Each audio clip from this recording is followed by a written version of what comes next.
Les hommes politiques n'ont pas de peur positive, qui consiste à dire au peuple « ça va aller mal, mais ne vous inquiétez pas, il y a une solution ».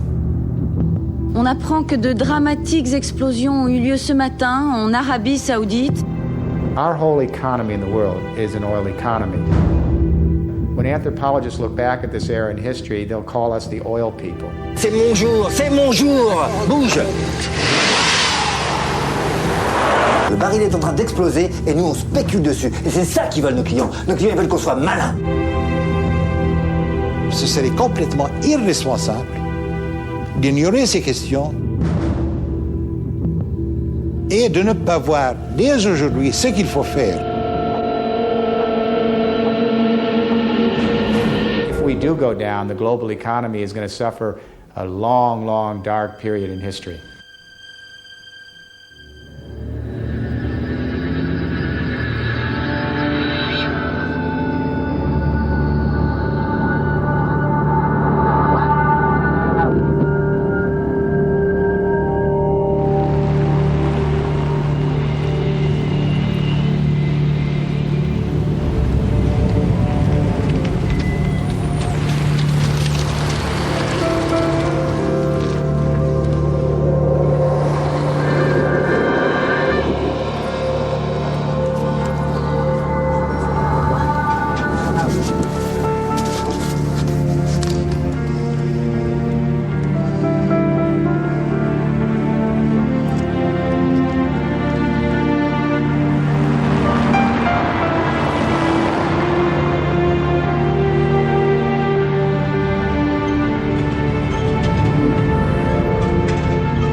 Qu'est-ce que vous faites?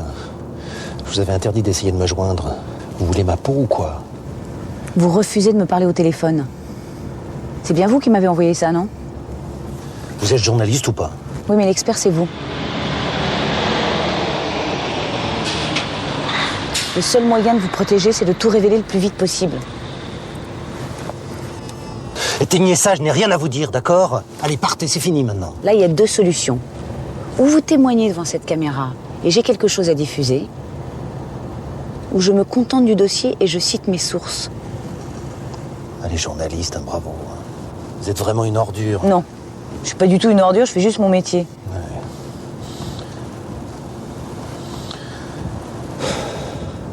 Allez, on y va. Depuis 15 ans que je travaille dans cette compagnie, je n'ai pas arrêté de mentir. Pourquoi? Pour l'argent? Eh oui. Mais pas pour le mien. Pour celui de la compagnie et des actionnaires. Déclarer plus de réserves, c'est obtenir des prêts avantageux. Augmenter la valeur d'une société en bourse, et donc son apport dans la balance économique d'un pays. Mais je comprends pas comment on peut mentir sur l'état des réserves sans que ça se voit. Mais non, mais au départ, on était de bonne foi. Les progrès technologiques en matière de forage nous permettaient d'aller chercher des pétroles plus visqueux, plus profonds. Donc, on augmentait nos réserves. Seulement, voilà, on a été un peu trop optimiste et quand on s'est rendu compte, on n'a pas fait machine arrière. De peur de voir le titre s'effondrer en bourse. Donc, je gonflais les réserves de 15%, puis 20%, puis 30%. Et puis aujourd'hui, on a dépassé les 50%. Et alors ? Ben, quand une société fait ça, ça fait un gros scandale, mais ça passe. Le problème, c'est que tout le monde a fait la même chose. Et puis pas seulement les sociétés, hein, les pays producteurs aussi. C'est même eux qui ont commencé dans les années 80. Du jour au lendemain, leurs réserves doublaient, triplaient, sans même qu'on ait découvert de nouveaux gisements. Incroyable. Ben, tenez. Regardez. Irak 1984, il déclare 43 milliards de barils de réserve. En 88, 100 milliards. Arabie Saoudite en 84, 166 milliards de barils. En 88, 258 milliards. La poule aux œufs d'or. Version chameau. À long terme, ça veut dire quoi ? Long terme ? Il n'y a pas de long terme. On va vite comprendre que du pétrole, il n'y en a plus du tout. Et là, il y a 20 ans qu'on aurait dû prévoir. Investir dans d'autres énergies. Ne serait-ce que le 10e qu'on a investi dans le pétrole. Le long terme, c'est pas vraiment le truc des gouvernements. Voilà. Ça tient pas. Comment ça tient pas ? Pourquoi ce mec déballe tout d'un seul coup? La Norsk Petroleum lui avait promis un poste, à la place ils ont mis un genou, ils essaient de le foutre au placard. Un pauvre ingénieur qui révèle de pseudo-informations dans une bagnole sur une aire d'autoroute parce qu'il a une dent contre sa direction, qui nous dit qu'il pipote pas uniquement pour se venger. Attendez, il y a des chiffres. Les chiffres. Les chiffres sur le pétrole, ils ont publié une grande bibliothèque par an. Mais ils ont à peine diffusé qu'ils seront officiellement démentis par les meilleurs experts mondiaux. Alors les chiffres... Et les emails internes de la boîte. Il y a tout pour prouver qu'ils mentent depuis des années.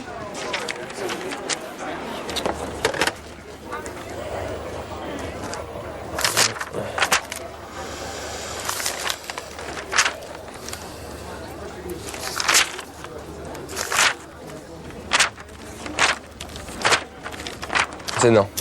Mais c'est une bombe, ce truc. Dans 10 ans, c'est l'économie mondiale qui risque de s'écrouler. Si on diffuse, ça va peut-être provoquer un électrochoc et justement pousser les gouvernements à réagir à temps. Écoutez, mademoiselle.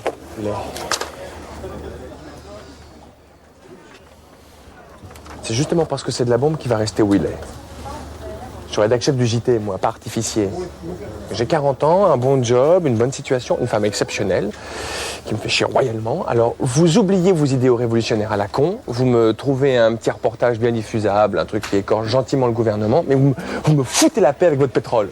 Et le jour où vous serez à ma place, ça, si vous avez de la chance. Là, vous ferez ce que vous voudrez.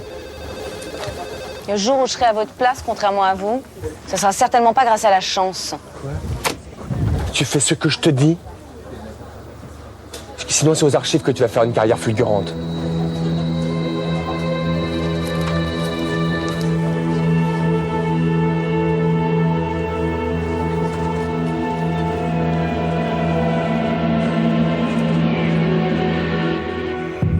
Pendant cette période, donc les années 80, les pays européens ont procédé à des réévaluations complètement inattendues et considérables de leurs réserves prouvées, tant et si bien qu'en l'espace de quelques années, leurs réserves ont augmenté de quelques 80%. Et jusqu'à présent, on se demande enfin en raison de quoi. Les compagnies pétrolières surestiment, je dirais pas mentent, je dirais surestiment leurs réserves, dans la mesure où aujourd'hui le cours de bourse est très largement dépendant, non pas des profits seulement, mais aussi des réserves qui annoncent les profits futurs. Il n'y a pas d'audit, il n'y a pas d'organisme indépendant qui vont vérifier les chiffres avancés par les pays concernés.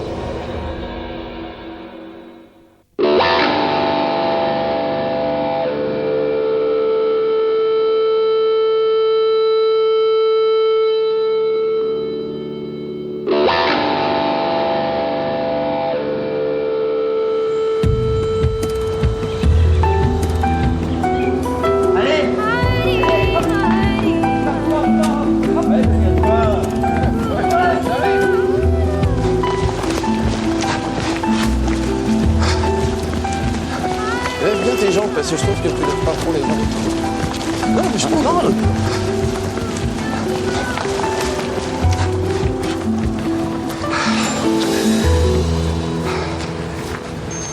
Bonjour, Paul. Vous avez effectué votre parcours en 45 minutes 22 secondes. Une amélioration de 11,3% sur les 2 semaines. Votre rythme cardiaque est de 114 pulsations par minute. Vous avez brûlé 1896 kilocalories. N'oubliez pas. T'en as d'autres des comme ça? C'est intégré dans la combinaison. C'était spécialement créé pour les athlètes français de l'année dernière, là, tu sais, au JO. C'est une copine qui travaille au village olympique qui me l'a récupéré. Ça le fait, non? Ah oui, ça le fait. Si t'as envie de courir avec une nana qui te donne ta moyenne tous les 100 mètres en pleine forêt, ça c'est le top, mais bon. T'as pas tout vu. Quoi?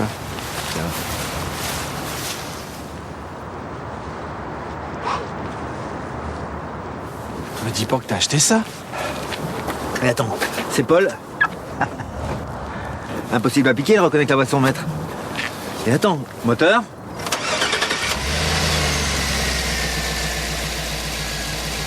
Oui, c'est l'un. 2. Ah, une bombasse. 400 chevaux, sans plaque. Ça le fait, non? Oui, ça le fait, ouais. Mais c'est sûr que pour aller de ton appart dans le 16e au bureau de la Défense, ça consomme combien, ça? 17 litres en ville. J'en sais rien par rapport à la puissance. Ah bah oui, c'est rien du tout, ça. Ça fait quoi? Ça fait ton aller-retour au bureau au prix d'une caisse de Saint-Émilion 2003. Plus la taxe au kilomètre qui est directement prélevée sur ton forfait perso-com. Ah non, mais là, j'ai un copain qui m'a bidouillé le GPS. Pour le fisc, elle bouge jamais de chez moi. Ah mais attends, me dis pas ça, putain! Je suis inspecteur des impôts! Mais non, t'es mon meilleur ami. Daniel, t'es mon meilleur ami. Viens, je te dépose. Non, je vais prendre le métro. Je te dépose. Un peu de corruption, l'inspecteur? C'est parce que c'est toi aussi, hein. Viens. Répéterai pas. Je répète pas, hein. Allez. Le métro, non, mais pourquoi pas le tramway pour qu'il vienne? Puis alors pour les filles, excuse-moi. Hein. Quoi, les filles? Quoi les filles? Tu sais ce que c'est, les filles? Bah oui, je sais. Bah là. Ah oui, d'accord. Ouais. Hypocrite. Paul, décroche, je sais que tu es là. Alors, c'est tactile? Non, mais touche pas à sa reconnaissance. Eh ben voilà, je savais bien que t'étais là. Salut Laurence, ça va? Excuse-moi, t'es peut-être pas tout seul. Ça va, c'est Daniel. Salut Laurence, ça va? Salut Daniel, on fait aller. Qu'est-ce que tu voulais me dire? Tu sais que Lola est à New York depuis 6 semaines et que tu l'as toujours pas appelée? Excuse-moi, le téléphone, ça marche dans les deux sens. Hein? Si elle a quelque chose à me dire, elle peut m'appeler. C'est ta fille, Paul. Puis on n'est pas obligé de s'appeler uniquement quand on a besoin de quelque chose. Écoute, si tu voulais que je m'occupe plus d'elle, fallait pas me quitter, d'accord? Paul, celui que j'ai quitté, c'est pas toi. C'est celui que tu es devenu. Bon, on arrête là, d'accord? Qu'est-ce qu'elle veut? À part d'un père, elle a besoin d'un peu d'argent. Je vais te transférer sur New York, elle va te parler. Ah non, mais pas maintenant. Oh putain, merde. Bordel. Salut papa, sympa l'accueil. Oh, commence pas comme ta mère, toi. Ça va New York? Tu fais des progrès en anglais? Yes, I need money. Ah oui, en effet. How much? 4000. Dollars? Ah non, des zlotys, bien sûr des dollars. Tu pourrais pas faire un peu gaffe, non? Bah, tel père, telle fille. Bon, écoute. Je te fais un transfert sécurisé par téléphone. 2000. Dis donc, elle est sympa ta nouvelle caisse. 3000. D'accord? Mais après ça, s'il te plaît, recommence pas. Ok, dad, see you.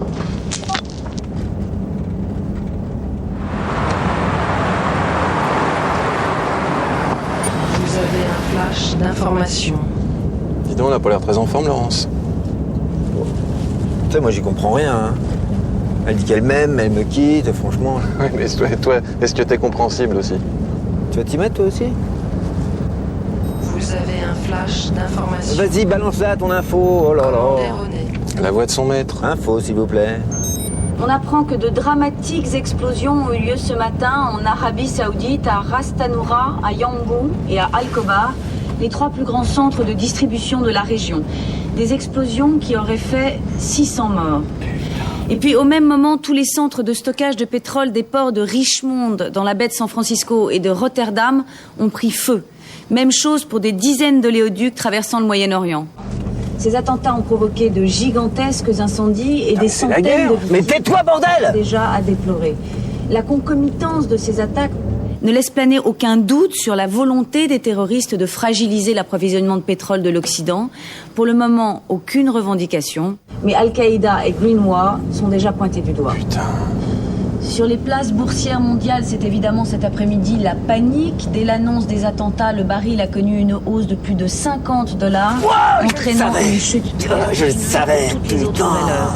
Puis la Chine a annoncé qu'elle envisageait un blocus militaire.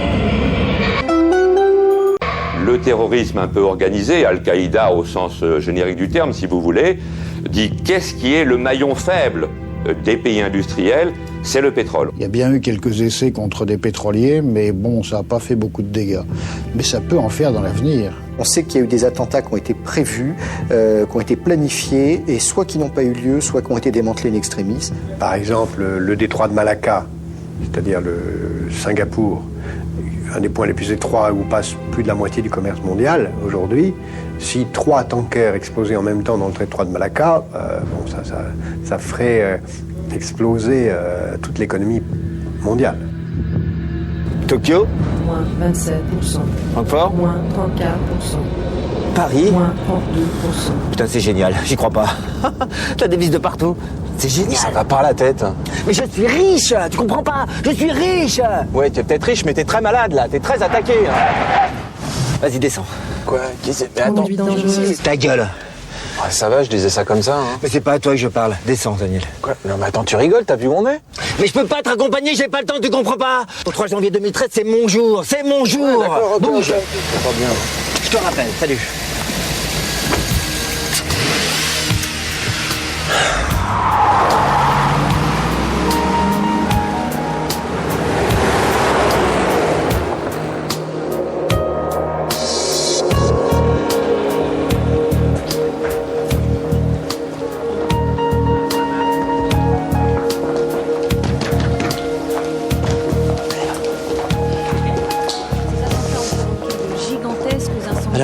Il y a d'abord un autre attentat à Tokyo pendant la conférence de l'OPEP. L'OPEP? Le baril est à combien? 112. 112, on a acheté à 52, mais c'est énorme, c'est le coup du siècle. Bah alors qu'est-ce qu'on fait? On réalise? T'es fou, on attend. À ce niveau-là, ça ne peut plus s'arrêter, c'est plus une bulle spéculative, c'est une montgolfière. Ta prime d'année va exploser. Il est là-haut, Antoine? Oui, dans son bureau. On y va. Disons que t'as du champagne au frais? Ouais, je peux t'en mettre. À $150 le baril, je vais la tournée générale. On est d'accord? C'est bon. C'est bon pour vous, monsieur? Avancez, monsieur.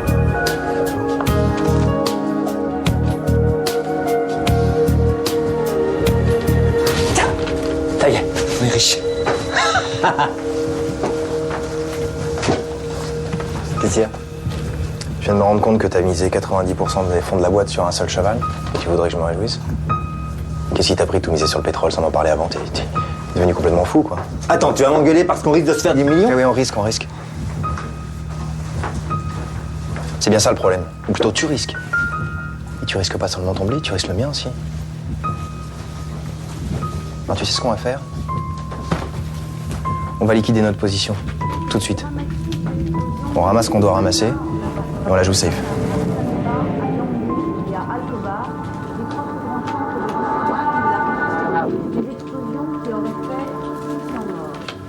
Et puis au même moment, tous les centres de stockage de pétrole des ports de Richmond, dans la baie de San Francisco et de Rotterdam ont pris feu. Même chose pour des dizaines de modules traversant le Moyen-Orient. Ces attentats ont provoqué de gigantesques incendies et des centaines de victimes seraient déjà à déplorer. La concomitance de ces attaques de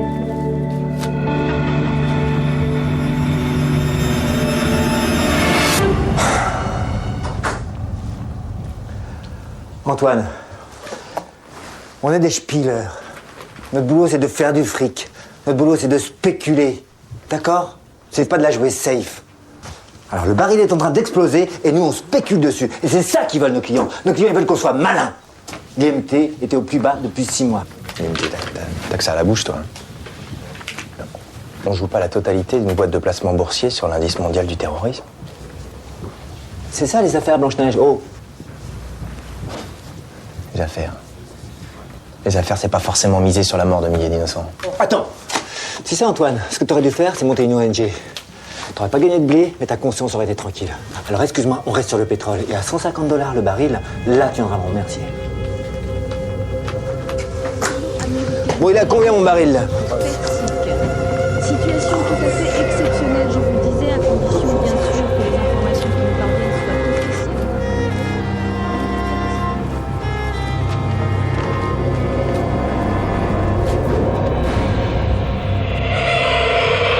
Très clairement aujourd'hui, les marchés, les investisseurs se disent, et si demain, eh bien, on avait un attentat type 11 septembre, si demain l'Arabie Saoudite implosait, si demain la Russie réduisait ses exportations de pétrole, eh bien, dans ces conditions, mieux vaut aujourd'hui acheter du pétrole par anticipation, parce que demain, il augmentera. D'où ce mouvement de spéculation à la hausse, et donc qui fait peser une prime de risque d'environ $20 par baril à l'heure actuelle.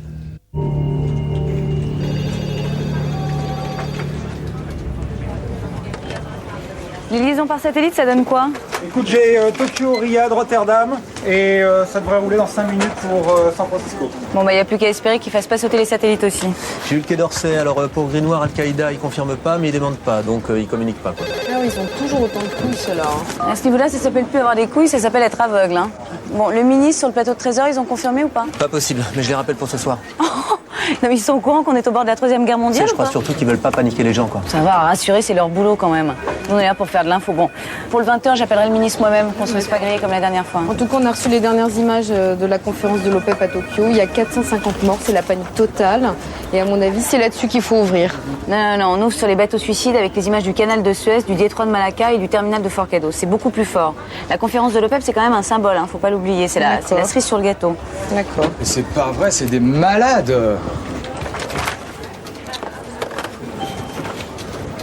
Et ben là, ça ressemble au grand crash. Ça va être la mort du système. Le 11 septembre 2000 à côté, c'est du pitch. Puis avec un baril à $136. 147. Quoi? 147?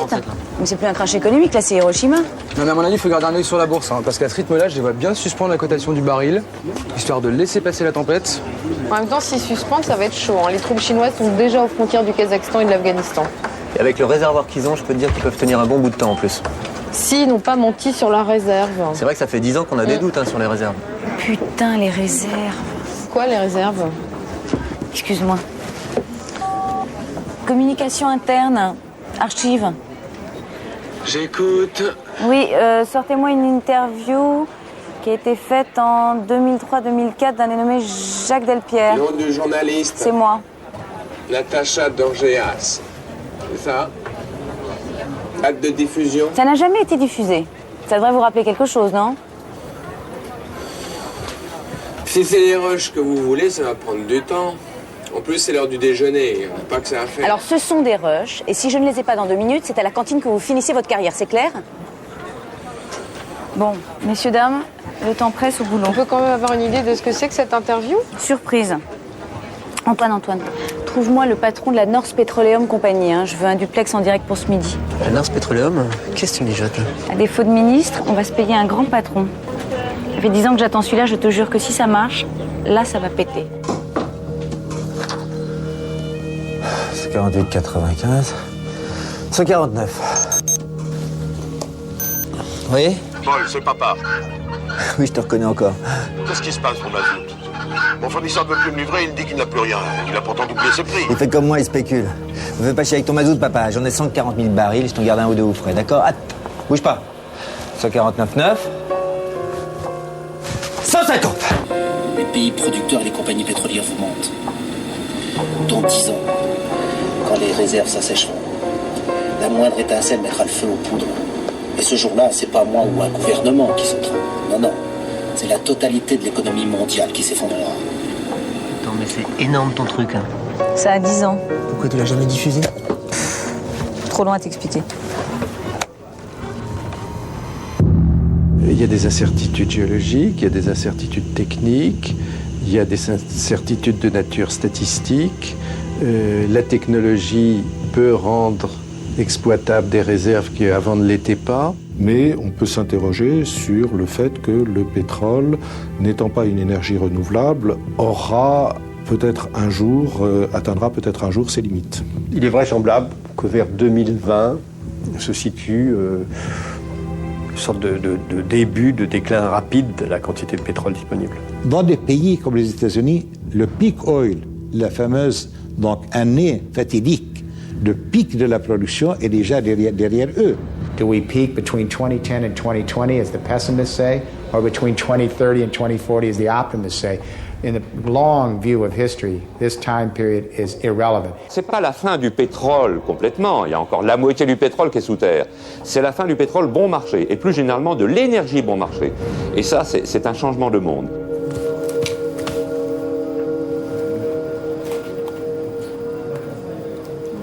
Merci. Les pays producteurs et les compagnies pétrolières vous mentent. Dans 10 ans, quand les réserves s'assécheront, la moindre étincelle mettra le feu aux poudres. Et ce jour-là, c'est pas moi ou un gouvernement qui sautera. Non, non, c'est la totalité de l'économie mondiale qui s'effondrera. Monsieur Hénin, bonjour. En tant que président directeur général de la Norsk Petroleum Company en France, comment réagissez-vous à ces propos? Très sereinement. J'en profite d'ailleurs pour assurer les actionnaires de la Norsk Petroleum Company. Nos réserves sont là, elles sont intactes, elles sont importantes. Nos bénéfices en hausse constante. Maintenant, il est vrai que lorsque la sécurité de nos centres de distribution et celle des oléoducs sera rétablie... Non, mais précisément combien de temps peut-on tenir? Les ressources mondiales existantes permettent largement de satisfaire à la demande planétaire pendant encore les 30 prochaines années. Alors... Mais si tel est le cas, pourquoi les pays producteurs ne cherchent-ils pas à calmer le jeu en augmentant leur capacité de production? Écoutez, il doit s'agir d'une politique concertée. Vous comprenez bien qu'une politique sauvage de hausse des quotas serait tout à fait néfaste à l'économie mondiale. Non, mais d'après cette interview réalisée en 2004, c'est-à-dire il y a presque 10 ans maintenant, l'état des réserves mondiales était déjà largement surestimé à l'époque. Les cachetiers. Mademoiselle, je ne connais pas l'identité de votre expert, puisqu'il est anonyme. Enfin non, mais ces chiffres me paraissent hautement fantaisistes. Mais pourquoi? Vos estimations diffèrent? Très largement, oui. Et selon vous, les principales compagnies pétrolières ne nous ont jamais menti? Alors, écoutez, je ne peux pas me porter garant de la déontologie de nos concurrents. Ce que je sais, c'est que la Norsk Petroleum Company, elle a toujours mené une politique Non mais pardonnez-moi de vous interrompre, monsieur Hénin, mais pour en revenir aux chiffres, cet expert prévoit l'assèchement des réserves mondiales aux alentours de 2015. Ça vous inspire quoi? Mademoiselle, je ne serai pas sur le plateau d'un JT, je pencherai pour un canular. Je ne sais pas, les sources de ce monsieur sont manifestement pas très fiables, c'est tout. Mais pourtant, ce sont les vôtres. Ah bon, tiens, depuis quand? Oui, les chiffres révélés sont ceux de votre groupe, la Norsk Petroleum Company. Cet expert s'appelle Jacques Delpierre. Il était à l'époque le directeur du comité technique exploration et production. J'ai d'ailleurs ici des mémos qui datent de 2004, qui demandent implicitement à monsieur Delpierre de gonfler les réserves de la compagnie. Il est mal le pépère là, mal. Vous soutenez donc toujours que les compagnies pétrolières ne nous ont jamais menti? Les réserves ont peut-être été surévaluées par toutes les compagnies. Ce qu'il faut savoir, c'est qu'à l'époque, nous ne savions pas. Vous voulez dire que vous ne saviez pas à l'époque combien de temps les réserves permettraient de tenir? Si, bien sûr que si. Enfin non. Non, écoutez, elles permettent de tenir encore. Mais combien de temps? 20 ans? Le problème n'est pas là. 10? Attendez une seconde. Monsieur Hénin, pardonnez-moi, mais vous ne savez pas ou vous ne voulez pas dire combien de temps les réserves vont permettre de tenir? Si. Mais vous pouvez donner un chiffre alors? Non, mais pas exactement, mais puisque... Si, même approximatif, 5 ans. Pas tout à fait. Comment ça, pas tout à fait? Moins? Combien de temps, monsieur Hénin?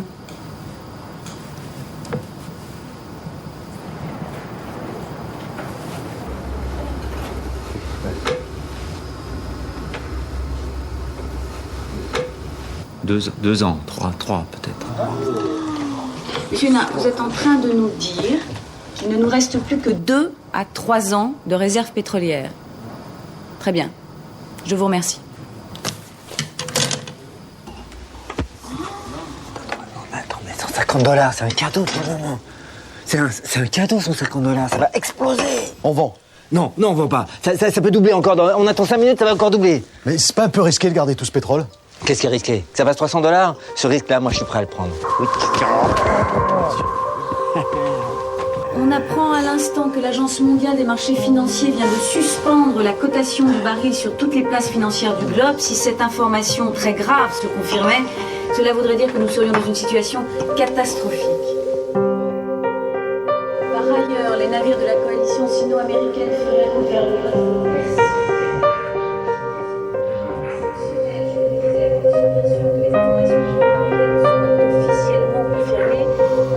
C'est un événement incroyable qui se déroule en ce moment.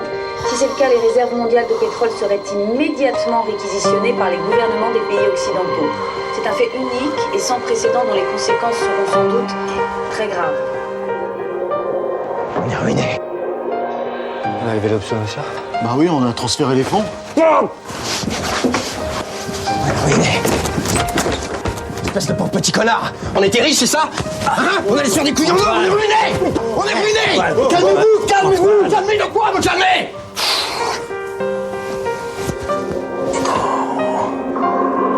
Vous comprenez pas? On est en faillite. Vous comprenez pas, la boîte est morte. Vous êtes tous au chômage. Grâce au flair de monsieur. Vous êtes tous au chômage.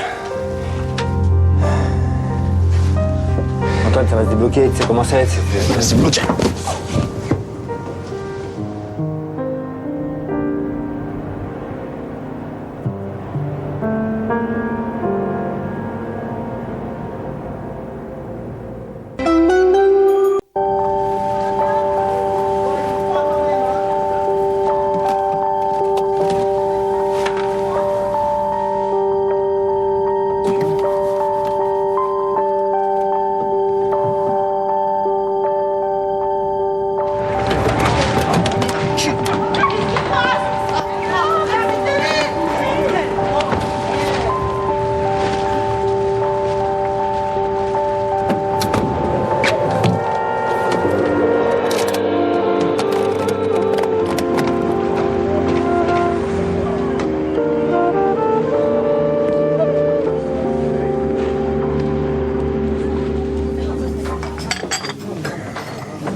Pardon.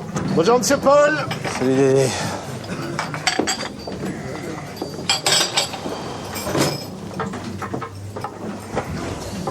Bien dormi? Comme un prince. Allez, café, tiens. Encore? Quoi encore? Foiré de siphonneur. Tiens. Non, je veux dire... vous pouvez pas me payer avec autre chose? 17 en 15 jours. Ça fait combien de temps que tu me connais, quoi? Elle est jolie, votre montre. D'accord. Alors écoute. 20 express. Non, 20 doubles. Et 20 sucres, voilà. Ah non, 10 express, 10 sucres. D'accord, vendu. Il faut dire qu'avec votre grosse voiture aussi... Quoi, ma grosse voiture? Il y a un gros réservoir, hein. Alors? Quelques litres. Ça me dépannerait bien pour aller en Vendée voir ma fille. Ah oui, je comprends. Mais ça, c'est pas possible. Tu vas, non, ça va pas le faire. Excuse-moi, mais les quelques litres qu'il y a dans ma grosse voiture, comme tu dis, je me les garde. Parce que dès que je peux, je me tiens ici. Compris? Un café. Nous ferons tout pour que les Européens subissent le moins possible la crise internationale. C'est la demande lancée hier par l'euro-président après sa visite à l'hôpital de Marseille. Il a par ailleurs renouvelé son appel au calme après les émeutes qui ont fait 6 morts et 15 blessés dans plusieurs stations-service du pays. On l'écoute. Mesdames, Mesdemoiselles, Messieurs, vous le savez, nous vivons actuellement des moments très difficiles, notamment pour les familles des victimes qui ont trouvé la mort au cours de ces dernières émeutes. Comprenez. Bonjour Laurence. Bonjour André. Que si nous cédons... Qu'est-ce que tu fais là? Tu réponds plus au téléphone? Ah non, excuse-moi, je préfère garder ce qui me reste de batterie pour autre chose que tes engueulades. Hein. Tu pourrais le consacrer à ta fille. Je sais pas si t'es au courant, mais elle est toujours coincée à New York. Bien sûr, je suis au courant. Qu'est-ce que tu veux que j'y fasse? Il n'y a plus d'avion, j'ai plus un rond. Ouais, c'est pas le problème. C'est pas le problème? Je viens d'échanger ma montre comme 10 tasses de café. Là, le problème. Bah, tu te démerdes. Je me démerde de quoi? Tu viens comme une flamme pour me demander. Paul, je demande rien pour moi. C'est ma fille, tu me la ramènes. Après, si tu te sens pas d'être un père, ben, je l'expliquerai.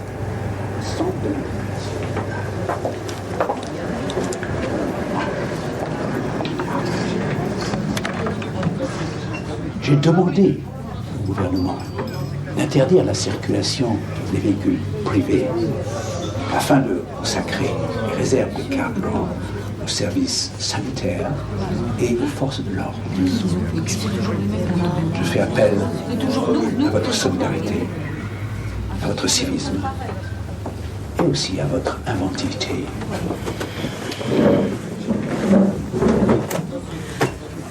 Interdiction de circuler. Ça va pas être difficile, il n'y a plus une goutte d'essence. Hein. On va quand même pas rouler à la flotte. C'est toujours les mêmes qui trinquent. Dans ma boîte, il n'y a plus rien qui rentre ou qui sort. Plus d'approvisionnement, qu'ils disent. En même temps, faut avouer que fabriquer des pneus de voiture, il n'y a plus trop de marché. 80% du personnel qu'ils ont viré, chômage technique. Et puis il n'y a pas que dans les pneus, hein. Mon mari qui travaille dans le textile, c'est pareil. Vous voulez pas parler d'autre chose, non, c'est saoulant à la fin, quoi. Ça va pas, non, je parle de ce que je veux. Bon, ben, ça fera combien pour mon café? 7 € pour le café plus 5,50 pour le sucre, ça va vous faire 12,50 €. 12,50 €? Bah, moi peut-être que je peux vous payer avec ma montre aussi. Ah oui, forcément, hein. Tout le monde n'a pas les moyens de se payer une montre à 2 plaques. Et tu vas me lâcher, ouais? Quoi? Quoi? Tu vas me lâcher? Ouais, tu vas me lâcher! Non, mais je vous lâche pas, monsieur. Ça fait 3 ans que monsieur se la pète tous les matins ici, qui travaille dans la finance, qui achète du pétrole, hein? Monsieur se paye ses cafés avec une montre qui se fait sur notre dos, et il faut que je me la ferme! Ah non, monsieur, je suis désolé. Moi, je vous appartiens pas. Je suis pas côté rembourse. Ah, t'es pas côté je vous emmerde! Mais ouais, moi aussi, je t'emmerde! T'es pas côté rembourse! T'es fait en pétrole, connasse! Ça, c'est du pétrole! Ta petite laque sur les cheveux, c'est du pétrole! Ton maquillage, c'est du pétrole! Ton petit rouge à lèvres, c'est du pétrole! Tu comprends ça? Tes seins, c'est du pétrole dedans! Et lui, regarde! Ta doudoune, c'est du pétrole! Ton portable, c'est du pétrole!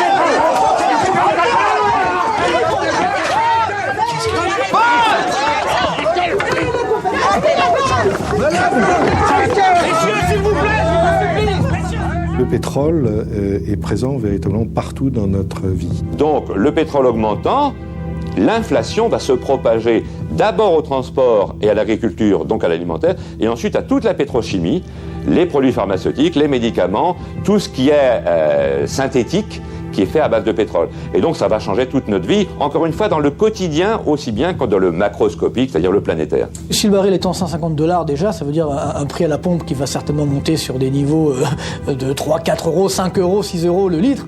Donc je vois mal comment déjà chaque citoyen pourrait continuer à prendre sa voiture. People worry about petrol for their car. Oh my gosh, there's going to be long lines at the pump. I won't be able to fill up my car. Reality check, people, worry about a loaf of bread. In my country, 17% of all the energy we use goes into the making, processing, distributing, and marketing of food. Ça va, t'as pas trop mal? Ah non, c'est du bonheur. Je suis vraiment désolé. De toute façon, j'ai tout foiré. Alors, ma boîte, ma vie, ma fille, même mon père, j'ai traité comme... Ah, franchement, écoute... Hein? Faudrait juste que j'ai le courage de me flinguer. Arrête de dire ça, je t'en prie. Franchement, je manquerai à personne. Ah bon? Et Lola, tu crois que tu lui manqueras pas? Ah oui? Du coup, ça lui servirait, mon père à la rue. Mais elle lui donnait de l'amour, mon gars.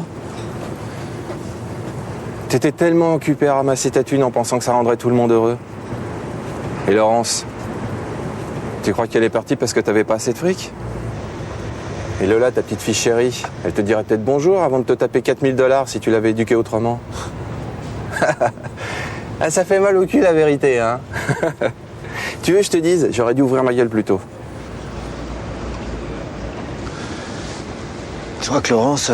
Laurence. Franchement, je serais à sa place. C'est pas gagné, hein. Allez, vas-y quand même. C'est mon père. Eh ben, commence par lui. Allô, papa? Oui, attends. Oui, je t'entends. Ça va? Je suis désolé de te déranger. Oh, mais tu me déranges pas, hein, ça va, j'ai le temps. Je vais pas t'ennuyer. Tu m'ennuies pas. Et vous, tout roule? Pas vraiment. Je suis obligé de récolter le maïs en tracteur, alors forcément, c'est pas de tout repos. Enfin, au moins, vous, à la campagne, vous bouffez, hein, parce qu'en ville, plus rien n'arrive. Faudrait que tu viennes, Paul. Non, mais t'en fais pas, ça va. Je respire le bon air, là, au milieu des poubelles. Il n'y a plus de bagnoles qui circulent, alors. Je suis désolé de t'ennuyer, Paul. Paul, on m'a tout volé. Quoi? Je me suis fait siphonner la queue à mazout. J'ai plus rien. Je n'avais presque plus de bêtes. Les gens ont peur de la famine. Et puis aussi, j'ai fait une rechute. Je n'arrive plus à trouver de médicaments. Je vais venir, d'accord? Je vais venir. Je t'embrasse.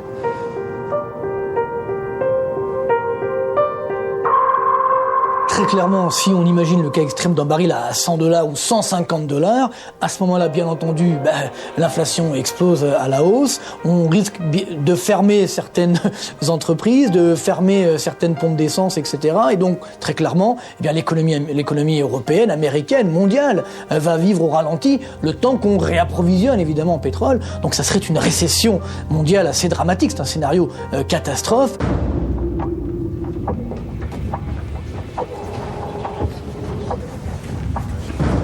Il n'y a plus moyen de bosser ici.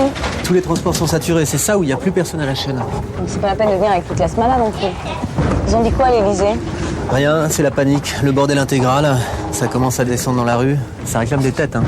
Le président est à 2 doigts de demander l'état d'urgence. Enfin, quelque part, je les comprends. Si seulement il y avait eu un homme politique pour prendre les devants il y a 30 ans, on ne serait pas là. Mais il se serait fait jeter aux premières municipales. L'électeur a besoin qu'on le rassure, pas qu'on lui prédise le pire. Ouais, t'as raison. Je veux passer à l'antenne. Je veux passer à l'antenne. Je veux raconter la vérité. Je veux dire la vérité. Média complice. La vérité. On nous raconte n'importe quoi. C'était quoi ça? Ça, c'était la voix du peuple qui a choisi ton JT pour se faire entendre. Qu'est-ce que c'est? Tiens, c'est pour toi. L'interdiction aux véhicules privés de circuler prend effet dès ce soir, 19h.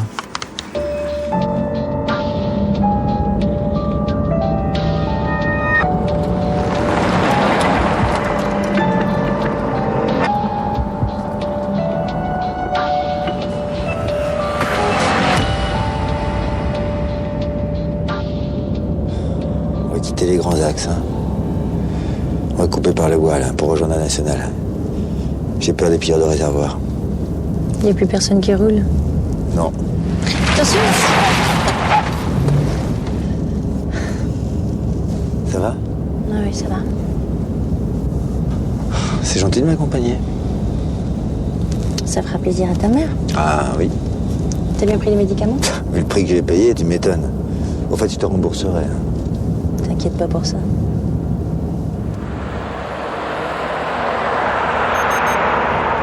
C'est Lola. Allô Lola? Bah alors, qu'est-ce qui t'arrive? T'es malade? Non, c'est tout voir ensemble qui me fait cet effet-là. Oh Lola. Ouais, je déconne. J'en peux plus de cette traversée. Franchement, elle est dans un bateau à voile alors que j'ai mal de mer, merci. Écoute ma puce, tu sais, la traversée de l'Atlantique à la voile, c'est un grand souvenir dans la vie. Tu raconteras ça à nos petits-enfants? Ah, tu veux peut-être que je leur montre un échantillon aussi? Oh Lola. Courage. Plus que quelques jours, et tu seras sur le plancher des vaches. Super. Ouais, faut que j'y retourne là. Papa? Oui ma puce. Tu fais ce que tu veux avec maman, mais moi, tu m'appelles pas ma puce. Et top.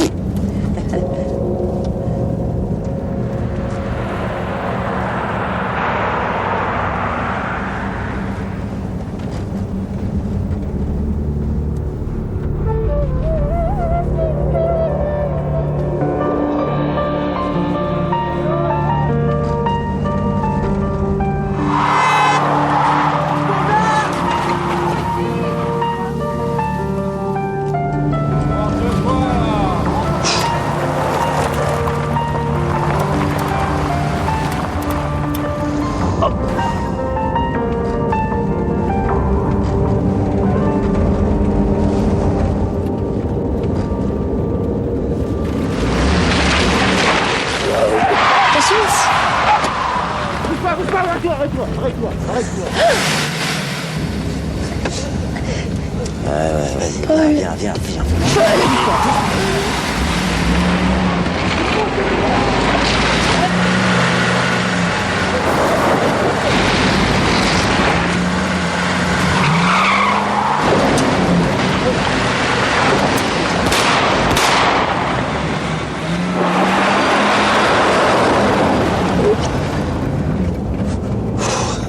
C'était chaud là, hein?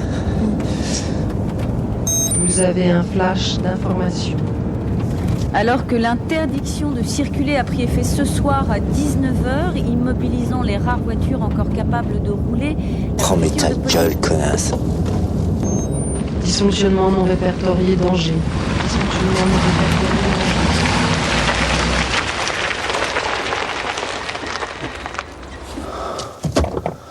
Merde. Qu'est-ce qu'il y a? Rien. Je vais aller voir. Hein? Bouge pas, je vais aller voir.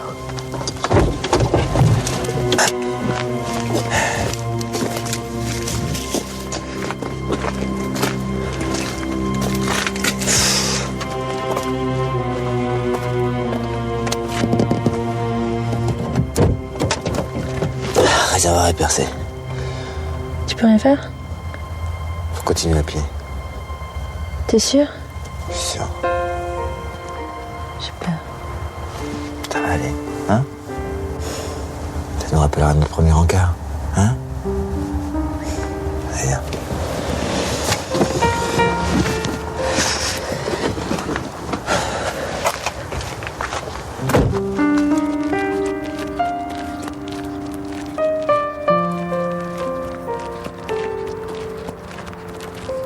Les hommes en général et les femmes n'agissent que quand ils ont peur.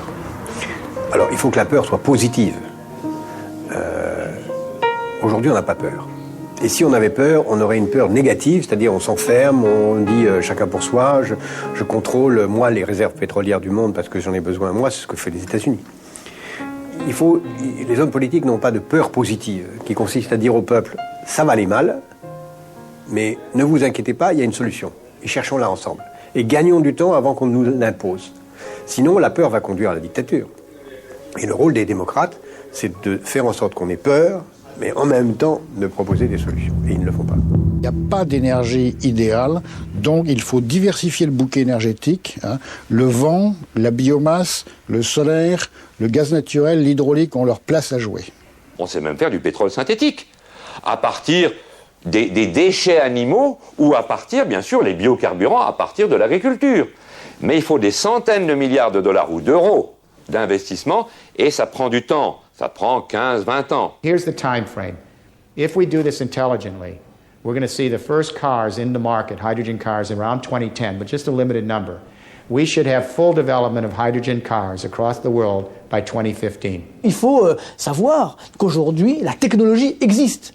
C'est les batteries au lithium, c'est le moteur à hydrogène. Nous avons aujourd'hui cette technologie. Le seul problème, c'est que, de par un lobbying trop fort, évidemment, des pétroliers, de par l'absence de véritable volonté politique, eh bien, nous ne développons pas suffisamment, nous ne mettons pas assez de fonds sur ces nouvelles technologies de l'énergie. Et ce qu'il faut savoir, c'est que le premier pays qui fera cette révolution technologique aura un avantage sur les autres.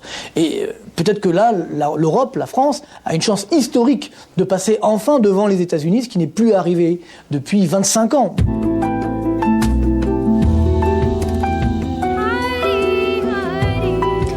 L'étude de l'implantation de parcs solaires et de 70 nouveaux champs d'éoliennes sur les côtes françaises, c'est l'annonce ce matin de l'Euroministère de l'Équipement dans le cadre du plan d'autosuffisance énergétique. Objectif, produire dans 5 ans 25% des besoins nationaux grâce au vent et au soleil. Ouais, bah je sais pas, je serai de retour vers 21h, ouais. Ok. Ouais, moi aussi je t'aime. Je t'embrasse. Ciao. C'est Roxane qui vous embrasse. Elle est débordée avec l'épidémie de choléra, elle bosse 24 heures sur 24. Tu l'embrasseras? Ah bah j'y manquerai pas. C'est gentil d'être venu me chercher à la gare. Enfin, c'est surtout sympa à toi d'avoir apporté les médicaments. Ça va toujours le boulot? Oh bah tu sais, le fisc, ça marchera toujours. Ah, putain. Et toi? Super colza. Ah, le super colza, qu'est-ce que c'est que ça? Le super colza, c'est du colza génétiquement modifié. Ça pousse absolument partout et quasiment sans eau. Et là, je suis en train de réunir des fonds pour investir à l'étranger. Offshore? Offshore. Au Sahara. 1 euro l'hectare de sable. Je plante mon super colza et demain, c'est le plus gros champ pétrolifère du monde. Et c'est inépuisable, hein. Ça repousse tous les ans. Tu veux pas investir? Non, merci, j'ai arrêté. Bon, il avance là ou quoi? Ah, parce que c'est la commande vocale. Ah, très drôle. Fous-toi de ma gueule, toi. Il y a encore des boîtes de nuit à Paris? Ah bah oui, puis il paraît qu'avec la pénurie de CD, ils font la musique en live. Ouais, c'est trop cool. Et ça te dirait pas que je reparte à ta place et que tu restes ici? Enfin, il travaille. Hein? Tu travailles. Ouais. Puis qu'est-ce qu'il ferait ici? Bah, il ferait boubou, comme vous. Boubou? Bah oui, boubou. Bourgeois bouseux. Allez, ça rigole pas. Oui. Et il s'appelle comment ton canasson, là? 8 cylindres. Comment? 8 cylindres. Allez, 8 cylindres. 8 cylindres. Ah oui. 8 cylindres. 8 cylindres. Ah, une bombasse, hein, je te jure, une bombasse. 3 grosses couilles en ligne. Allez.